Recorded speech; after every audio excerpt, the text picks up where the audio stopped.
Bakal calon Presiden 2024 yang diusung PDI Perjuangan yakni Ganjar Pranowo menjalani agenda pertemuan dengan para relawan di Banten.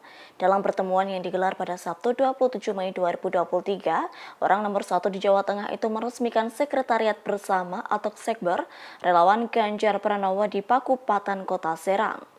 Diketahui usai meresmikan Sekretariat Bersama, Ketua Tim Pemenangan Relawan Ganjar yakni Lindung Nainggolan memberikan hadiah yang cukup menarik perhatian.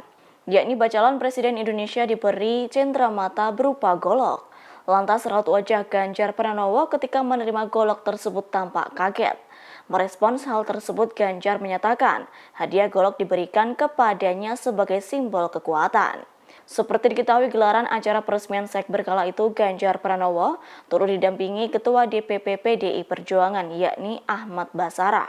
Adapun gelaran acara tersebut juga dihadiri sekira 105 organisasi yang menjadi relawan Ganjar Pranowo.